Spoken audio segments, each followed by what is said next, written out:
네, 여러분 안녕하세요. 오늘은 교과서 130페이지의 정읍사를 공부해 보도록 하겠습니다. 자, 첫 번째 텍스트 분석 영상을 찍어 보도록 하겠습니다. 자, 먼저 우리 이 정읍사 하면 기억해야 될 태그를 한번 적어 볼게요.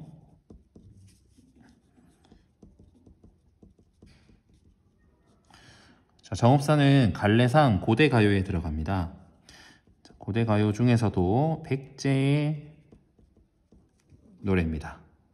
유일합니다. 가사가 전해지는, 오늘날까지 가사가 전해지는 유일한 백제 가요입니다. 그 다음에 달의 의미가 중요합니다. 달의 의미. 그 다음에 대립적 이미지가 잘 나타나는데요. 달과 증대라고 하는 대립적 이미지를 잘 알아두시기 바랍니다. 그 다음에 중세국어로 표기되어 있는데요.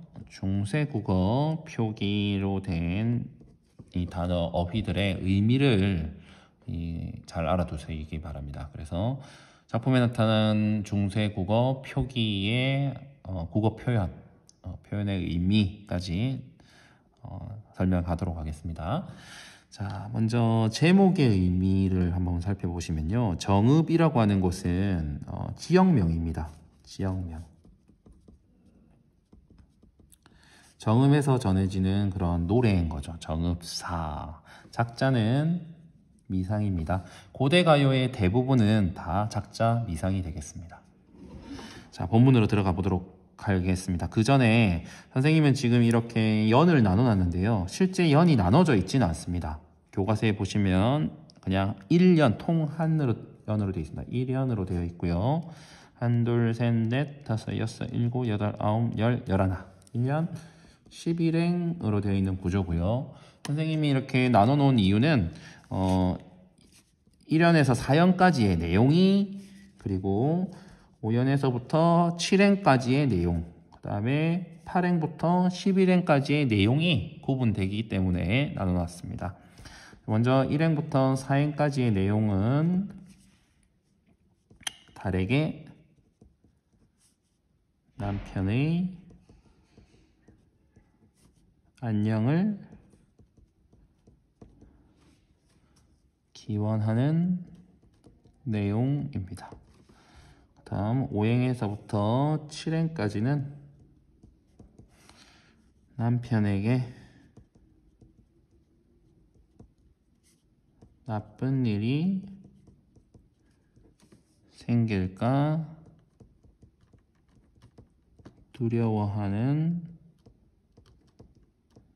내용이고요. 8행에서 11행까지는 남편이 무사히 귀가하기를 바라는 내용이라 할 수 있겠습니다. 자, 여러분은 학생이니까 아직 이런 감정을 짐작할 수 있겠죠. 여러분이 만약에 남편이 있다면, 여러분이 만약에 아내가 있다면 이 아내의 남편이 나가서 돌아오지 않는 겁니다. 몇 날 며칠이 되도록 굉장히 불안하겠죠. 요새 그 절찬리에 인기가 많은 부부의 세계라고 하는 그 드라마가 있죠. 불륜을 소재로 하고 있어서 여러분은 네, 하고는 거리가 있는 내용이지만 거기 보면 이제 남편이 돌아오지 않을 때, 늦게까지 돌아오지 않을 때 그 아내의 마음이 굉장히 불안하겠죠. 그런 마음을 담은 그런 노래입니다. 백제 때 작자 미상의 화자는 한 여인이 부르는 노래를 한번 지금부터 낭송해 보겠습니다. 달아 높이곰 도다샤 어기야 머리곰 빛이 오시라 어기야 어강들이 아으 다롱들이. 자, 여기까지 먼저 한번 분석해 볼게요. 달, 동그라미. 달은 기원의 대상이 되고 있습니다. 기원의 대상. 여기서 기원의 대상이니까 천지신명이라고 할 수 있겠죠. 천지신명, 하늘과 땅의 신, 목숨을 다 좌지우지하는 그런 신이라는 얘기입니다. 자, 그 다음 따라 높이곰 도다샤 어기야 머리곰 빛이 오시라. 여기까지는 달이 밤을 높이 돋아서 밤을 밝히겠죠. 밝혀 남편의 무사 귀가는 집에 돌아온다는 얘기입니다. 도와주길 기원하고 있습니다.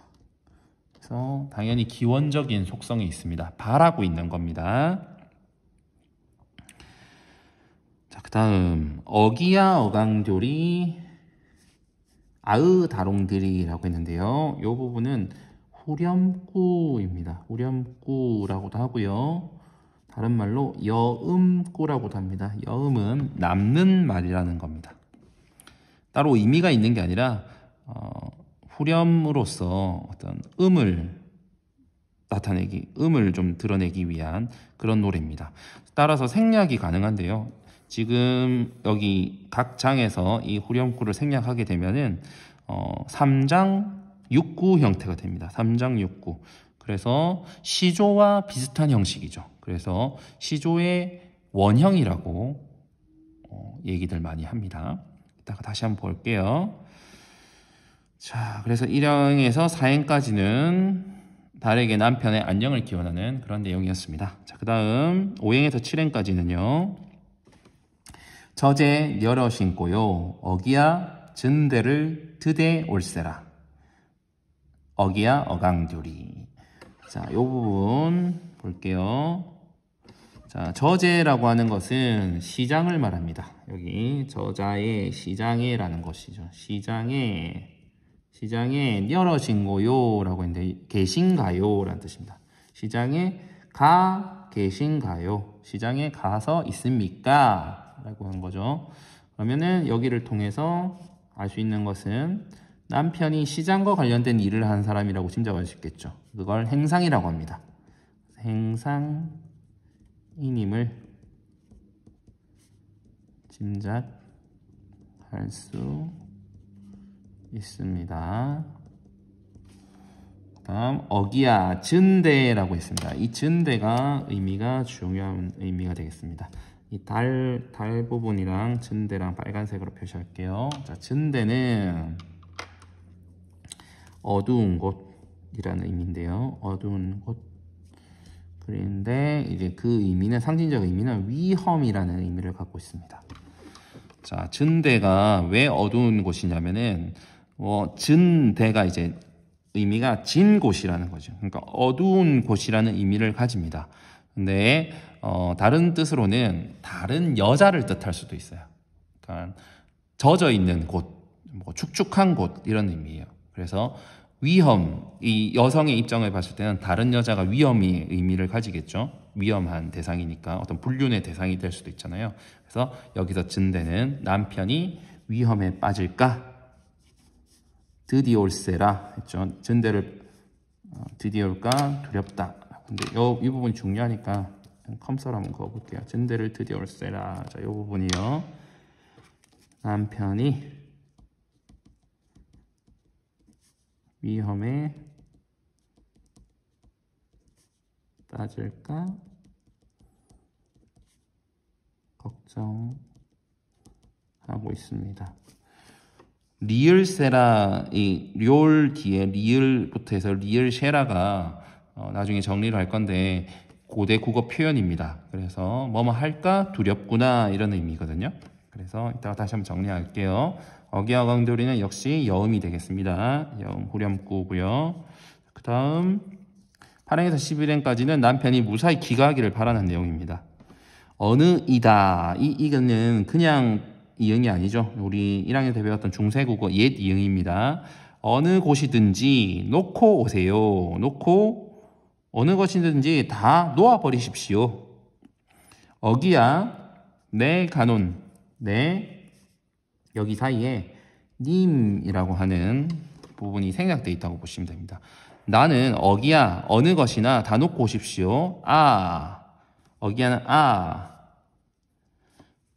네 님 가는 곳, 님 가는 그 길이 점그롤세라. 저물까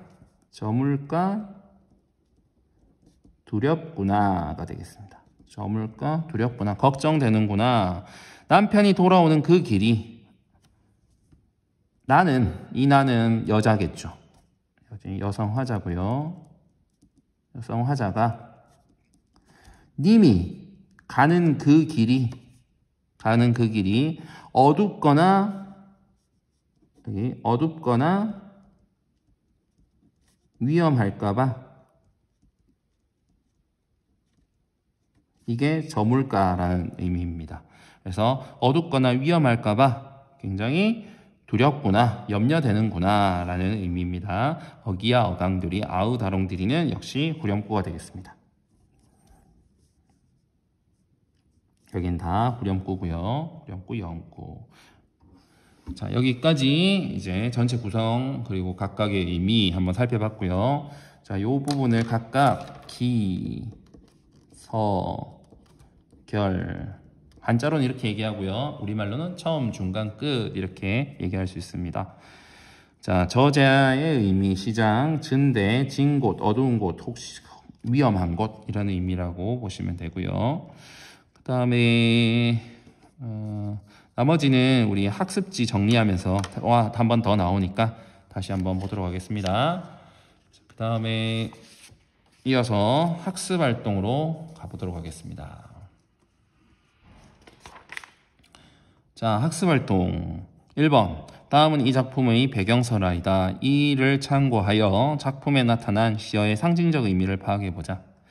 정읍은 전주의 속현이다. 정읍 사람이 행상을 나가서 오래되어도 돌아오지 않자 그 처가 산 위에 돌에 올라가 남편을 기다리면서 남편이 밤길을 가다 해를 입을까 두려워함을 진흙물의 더러움에 붙여서 이 노래를 불렀다. 세상의 전화기를 고개에 올라가면 망부석이 있다고 한다. 자, 이 내용을 한번 다시 살펴보면요. 지방간이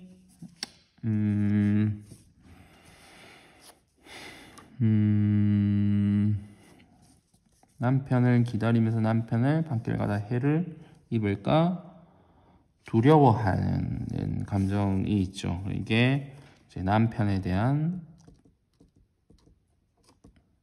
사랑이다라고 할 수 있겠고요. 그리고 이 진흙물은 여기서 증대 아래 하고요. 증대라고 표현되고 있죠. 자, 정인지 외 고려사에 나와 있습니다. 자, 그러면 달과 증대의 그 의미를 한번 살펴볼게요. 먼저 달은 어둠을 밝히는 존재가 되겠습니다. 다음 남편의 안전을 지켜주는 존재가 되겠습니다. 그 다음 증대는요. 어두운 곳이고요. 그리고 남편의 안전을 위협하는 곳이 되겠습니다. 다음에 2번 이 작품을 다음과 같이 나눴을 때 각 부분의 주요 내용을 정리해보자. 1행에서 4행까지는 딸에게 남편의 안녕을 기원하는 내용입니다. 5행에서 7행은 남편에게 나쁜 일이 생길 것을 염려하는 내용이죠. 다음 8행에서 11행은 남편이 무사히 귀가하기를 바라는 내용입니다. 자, 3번 백제시대의 노래인 이 작품을 오랜 시간이 지난 오늘날에도 향유할 수 있는, 향유는 누린다는 얘기입니다. 누린다, 즐긴다, 즐길 수 있는 이유는 무엇인지 그 전승 과정을 바탕으로 생각해보자. 자, 그 이유는요, 작품의 그 내용과 그리고 그 정서, 민간에서 공감대를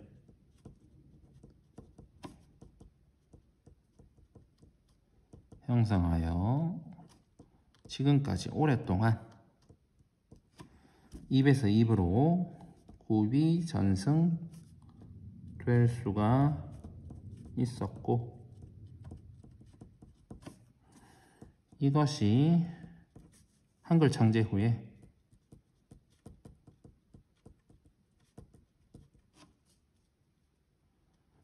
한글 창제 후 기록되어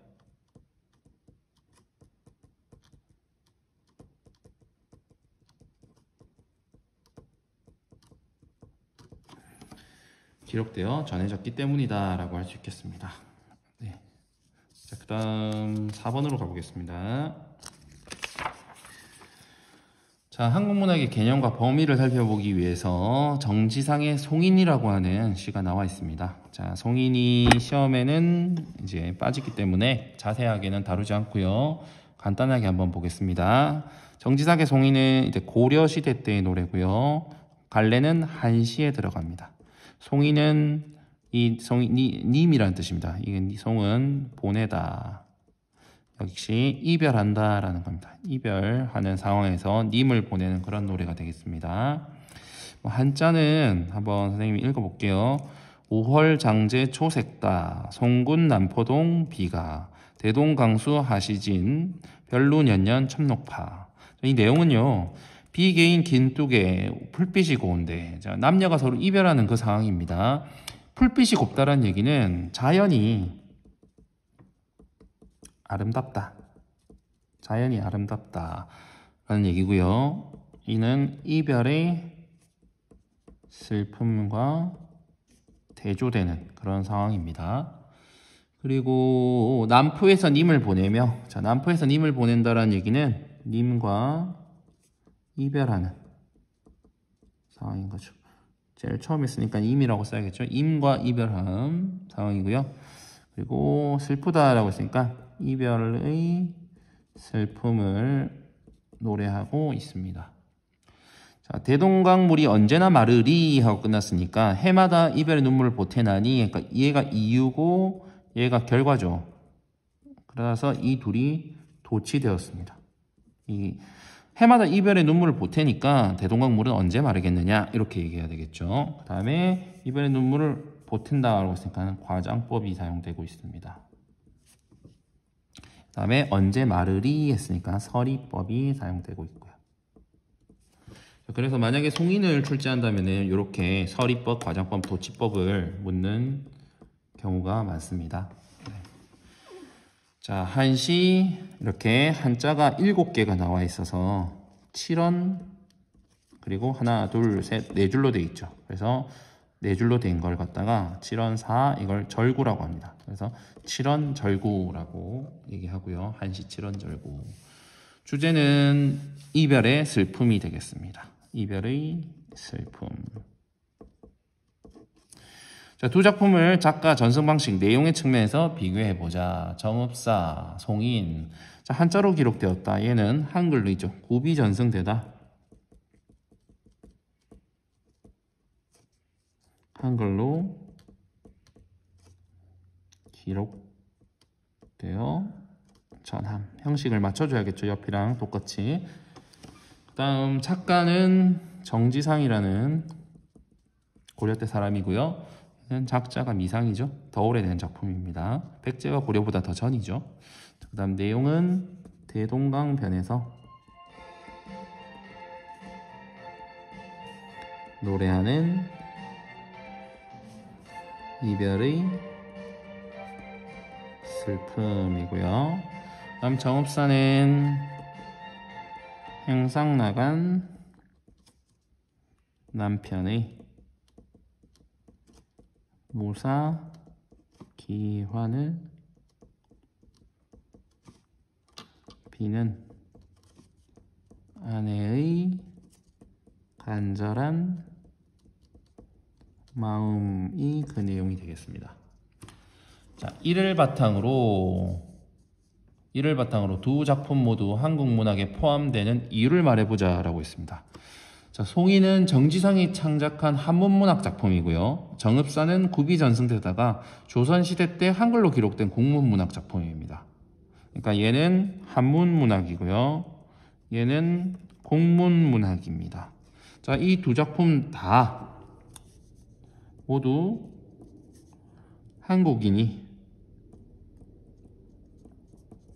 작가죠. 모두 한국인이 작가고 작품의 내용은 모두 한국인의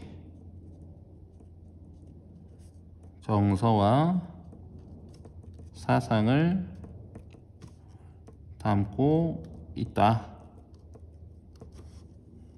이 점에서 한국 문학의 기본 요건을 갖추고 있다고 볼 수 있습니다. 송인의 경우에는 한자로 기록되긴 했지만 훈민정음 창제되기 이전에 창작된 한국 문학이기 때문에 한국 문학에 포함됩니다. 따라서 두 작품 다 한국 문학에 포함된다 라고 하겠습니다.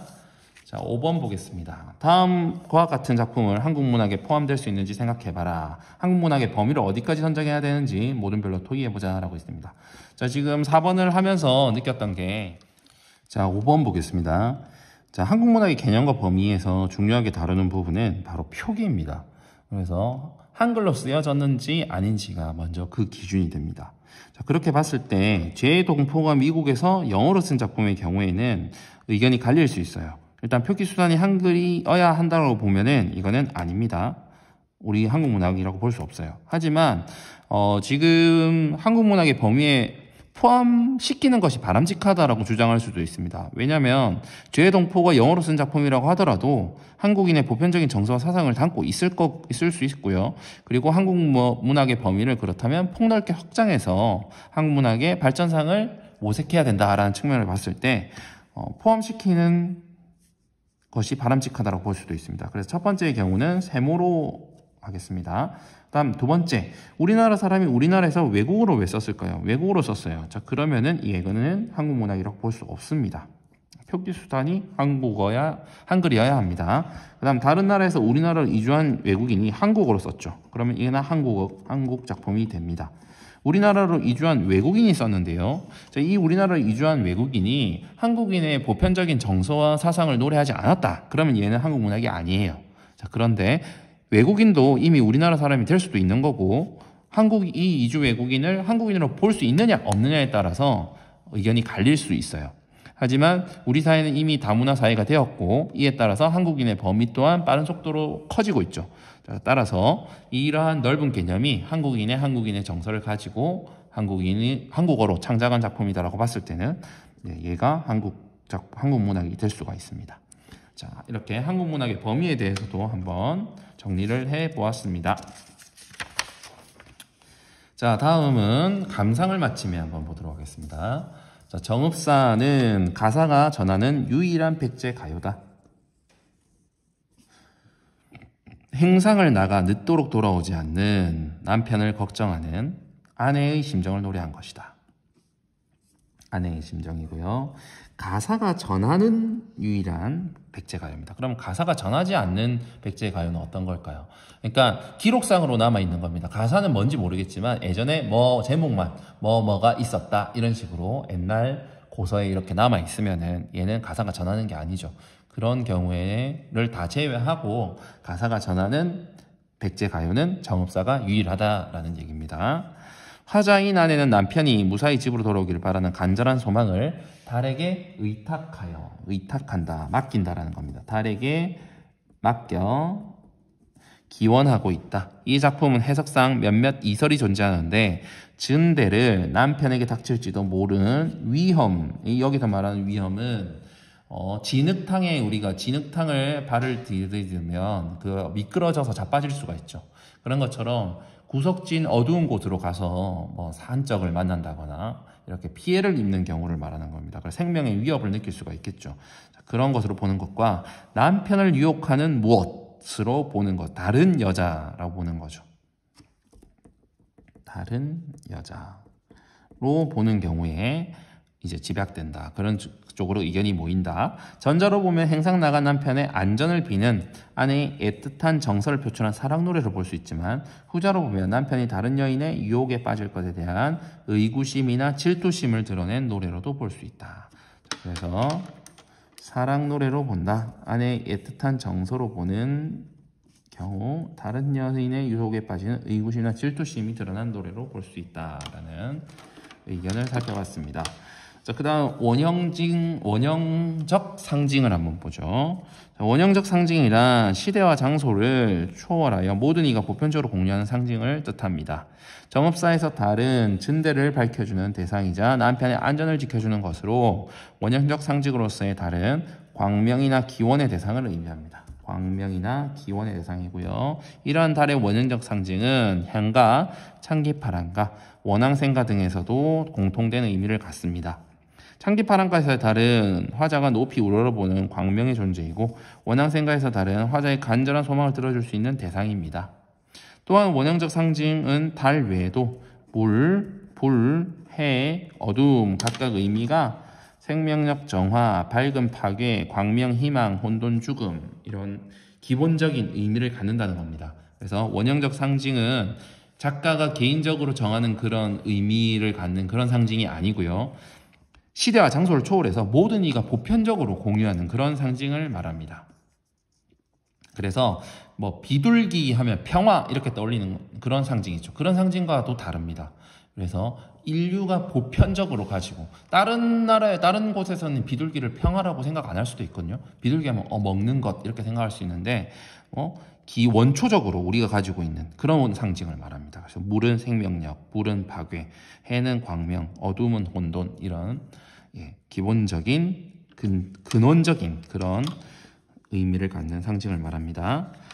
더 읽어보기에 이제 화자와 관련해서는 공모도화가 작자미상의 화자와 관련해서 이 공모도화가의 화자도 백수광부의 머리가 하얀 미치광이 남편을 둔 아내가 부르는 노래거든요. 그래서 화자가 비슷하고요.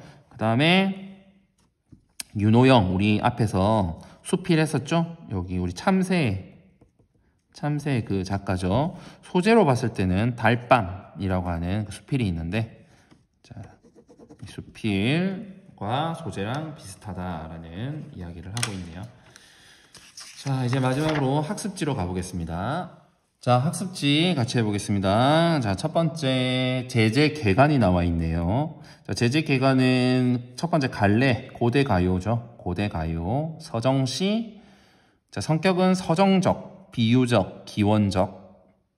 뭐 어떤 대상에게, 달에게 빌고 있으니까 기원적입니다. 제재는 남편에 대한 염려고요. 주제는 행상 나간 남편의 무사하게 돌아오는 것을 비는 아내의 간절한 마음을 담고 있습니다. 특징은 공문으로 기록되어서 전하는 가장 오래된 노래로 현존한 유일한 백제의 노래죠. 백제의 노래 가요이다 라고 할 수 있겠습니다. 대립적인 시어를 활용하고 있다. 대립적인 시어는 여기 또 나와 있으니까 여기서 자세히 보겠습니다. 대립적인 시어를 활용하여 화자의 바람과 염려를 효과적으로 드러냄이라고 할 수 있겠습니다. 참고로 이럴 때는 바람이라고 써야 돼요. 바램의 경우에는 빛이 바래다, 빛바래다, 색깔이 바래서 좀 옅어진 경우에 이때 바램이라고 씁니다. 그래서 바람이 맞습니다. 그 다음에 뭐를 제외해야 되겠어요? 후렴구를 제외하거나 여음구를 제외하면 3장 6구로 시조 형식의 원형을 가지는 그런 노래다라고 할 수 있겠습니다.